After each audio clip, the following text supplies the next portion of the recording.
still. I just, I stay out of Dodge, and you all will forget that I existed. That's how a ghost I would be. Right. I mean, I would buy costumes to go to the store. Damn. Now you Michael Jackson. Huh? But the thing is, like I said, you've lived your entire life, or most of your entire life, right, off the brand of OJ. So you're saying it's going to be hard for him to be anything but his brand, which is, and I think it's like, I mean, when your brand is so big, and your brand is your identity. This is brand big. He don't even have shoes. But that's his. Can you go to Walmart and get some OJ Simpson? But that's his identity, though. I mean, but I'm saying, but that's his identity. If you say, when you start telling folks, I'm not black, I'm OJ. Right. You're on a whole. Really say that? You're on a whole other. Yeah. The brother said it. Yeah. I'm not black. And I'm a USC Trojan fan, man. That really bothers me. But no, it don't bother me. That just lets you know, man. You was a G back then, and at the end of the day, you did exactly what you wanted to do because nobody could tell you not what to do and what not to do. Right. And you lived, and you probably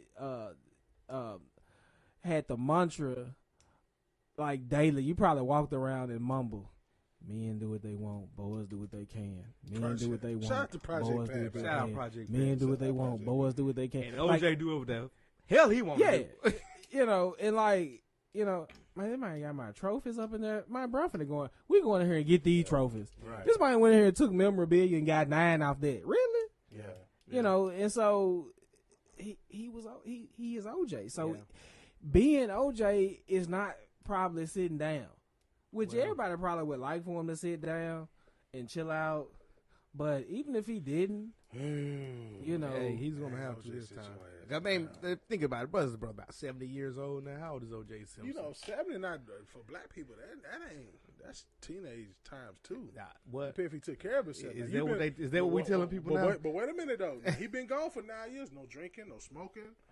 Well, we don't know about that now. Just because you in jail don't mean you ain't drinking and smoking now. Well, true, but in abundance. So this guy's 70 years old. Yeah. He is 70 years old. So 9 years. He was 61 when he went in. That's like setting the clock back 15 years. So technically, OJ 55. Right. So if he 55, that's why he at that ranch. Right. That's what it is. That's what I'm saying. He's 70 years old at the money. Viagra's on point now. Man, yeah. That shit don't work unless you want the womb. You still got to have a desire in order for the pill to work. Oh, yeah? Yeah, absolutely. That's really? Okay. All right. That's what I heard. That's what you heard. That's what I heard. Have a topic you want us to discuss? Email us at DaBarbersChair2017@yahoo.com or on Facebook at DaBarbersChair Podcast. This is sports. The Barbershare Podcast is brought to you today by yours truly. We don't have any sponsors yet, but we are looking. So it's brought to you by Ben Frank. That was fine. I looked up. I was like, hell, I ain't know this. Shout out to JR Junior Fishes and Chicken. Y'all fine as hell for the law. We have 3 catfish fillets. Shout out Crumpets. We looking for sponsorship. Y'all give them motherfucker. That shit fire.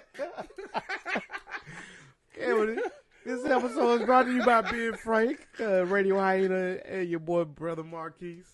Right now, we're going to move into something that was pretty big news. I think it was more of a way to get around the real issues, but our good friend Cam Newton made news this week by the way he referred to a woman reporter. I mean, she's doing her job. She obviously has put in her work and has earned, earned the position where she is. So I think she was the beat writer for the Carolina Panthers. So why he chose to address her in the manner that he addressed her in is kind of weird to me. Let's talk about it. In what manner did he address her? Well, what did exactly he say? Just for the listeners. Don't quote me word for word, but he said something along the lines of feels kind of funny or whatnot to hear a female asking about routes. Now, I'm going to be honest with you. When I first heard it, I didn't really think much of it. I was like, maybe he was trying to tell a joke. I mean, it was a bad joke, but maybe that's what he was trying to do. But then I had a young lady that I work with break it down for me, and I can honestly see where she was coming from. And what did she say to you? Well, she basically said that, this lady, she is a reporter, point blank. She has put in her time, and she has earned the right to be there standing in front of Cam Newton and any other NFL player asking these questions. And the first question she asked me was, if the reporter was a man, do I think he would have said that to him? And I mean, honestly, no, I don't think so.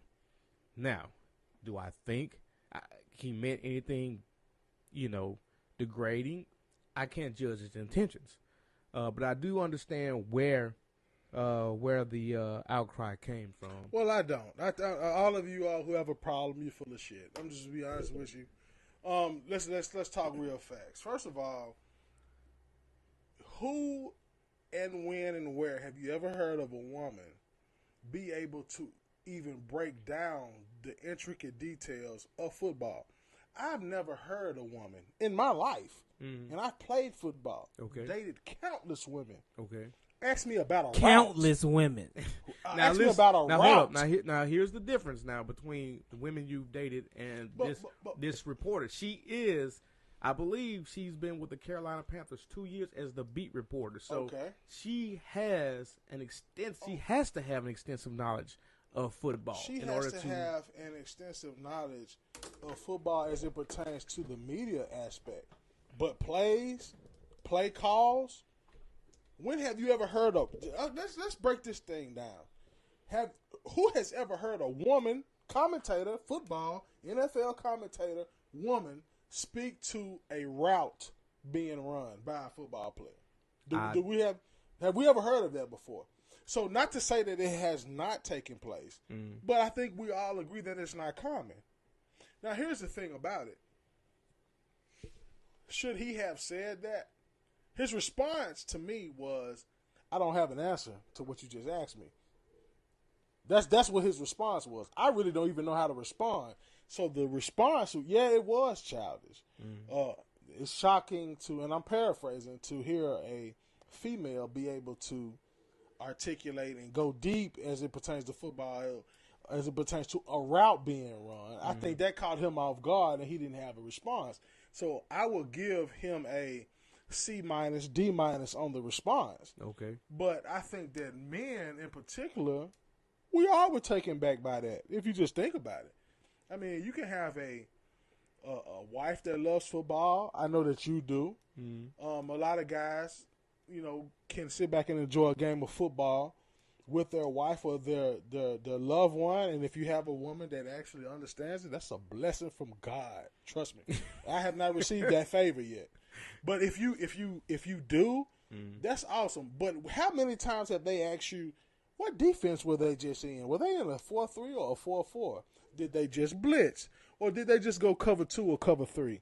When have we ever heard women on a consistent basis, not saying that they don't, not saying that they haven't, but when have we heard women on a consistent basis articulate the specifics of football as it pertains to plays and routes and just different conversations of football that you don't hear women talk about? You think he was? Now remember, this reporter has been with the Carolina Panthers, I believe, about 2 years, so they have had interaction with each other. Okay. So do you honestly think he was taken aback by the question she asked him? Well, I think that we all can agree by he wasn't being malicious in what he said. Like you said, this is a female who has been around that camp. She is a reporter of the Carolina Panthers, someone who he is familiar with. So for him to be taken back by what she said, I think is proof to his innocence and not being malicious in his response. So you don't see? I at first I thought he was joking. I thought he was trying to. No, he wasn't being joking. He was honest. He was honest. He was shocked. I was shocked. Somebody pull up. We got Google. I play football. We got Google. We got all these things. Show me a woman commentator from any school or from any football organization that has asked a question to that regard. Well, I'm gonna be honest with you. I don't even know much about routes and cover for defense. That's why I'm not too good at Madden. I guess because Well, yeah. Let's cut into this watermelon a little bit deeper than that, because what has happened is let's cut into this watermelon, and I'm saying watermelon for a specific reason. Let's cut into it a little deeper. We got Jose Cuervo watermelon flavor. That's right. Shout out to Jose Cuervo. Y'all ain't no sponsor yet. We're gonna go ahead and give y'all a shout out on credit right now. Right. But yours one. Let's talk about the real deal. So the media, what pisses me off the most.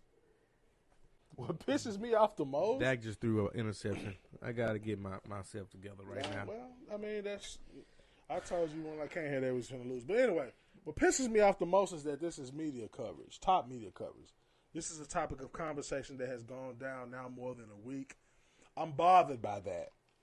With everything that's going on in the NFL, Colin Kaepernick is now my favorite of all time. Over Brady? Over Brady. Damn him. And that's my guy. But damn him right now. Let me tell you something. My favorite football players on the planet, Bo Jackson, Deion Sanders, Barry Sanders. Because I just feel like God put a little bit more saliva on his paintbrush when he engineered those guys, when he created those individuals. Now, outside of those guys, Colin Kaepernick is now my favorite football player of all time. Okay. And I feel like, personally, the media of the NFL is now searching for any type of distraction to be able to get our minds off of the more important issues that are going on. Mm-hmm. We're talking about a comment that's so petty. This is so 7th grade. This is so 5th grade, 6th grade. We're talking about something a female said and he responded. That's so petty to me. And the fact that we're talking about it bothers me. The fact that it's on the internet and everybody's talking about this shit, it just bothers me, man. So it's bothering you that I brought it up? It's not bothering me that you brought it up, because you brought it up because it's hot topic. For sure. I just feel like it shouldn't be hot topic. But that's the thing. They talk about it because they want to distract us. Yeah, just a distraction. Hey, he doing it for whatever. He doing it for this. He doing it for that. And in actuality, he doing it because it's some cops out there shooting black people, and it's wrong. It's some cops out there just flat out killing black and people of color and minorities. So you think this is the NFL's way of getting people away from the whole kneeling during the anthem? And it's not even about kneeling, because now he said he won't kneel. I won't do this. I won't do that. If you just if you let me play football, whatever you don't want me to do, I won't do it. I'll stand up. I'll do whatever I need to do. He said that. They probably don't believe him. He probably won't. I fake him out too and sit in the middle of sit on the 50-yard line doing the anthem. Here's my thing. So, because what you gonna do? Kick me out the game at the start of the game? You definitely want to lose then. Here's my thing. Right. The Titans signed Brandon Whedon, bro. If Colin Kaepernick ever hears this, mission accomplished, brother. You don't have to. Round of applause for you. Mission a damn accomplished. Round of applause. Job well done. He doesn't have to kneel at this point. He got to. We wanted to make, and he got the conversation started. That's exactly right. He got the conversation started. They terrified. And even if nothing ever comes out of it, the sacrifice that he was willing to make. Right. I can't say I would have made that sacrifice. They scared of him. Be honest with you. They scared of him. God got his favor on him. Because he'd have made the sacrifice. Shout out to Colin Kaepernick. He made the sacrifice. Right. So once you're willing he's lost his career. Once you're willing to give up something, but that lets everybody know that you're not scared of it. Right. And so, what's the worst thing that you can fear is somebody that's not scared. And when you get somebody that's not scared, and think about it, he did what God wants us to do, which is the hardest thing to stand do. up against and injustices. That's to put somebody else's well-being before our own. Okay. That's something I can talk about what somebody else did all day. I'm gonna be honest.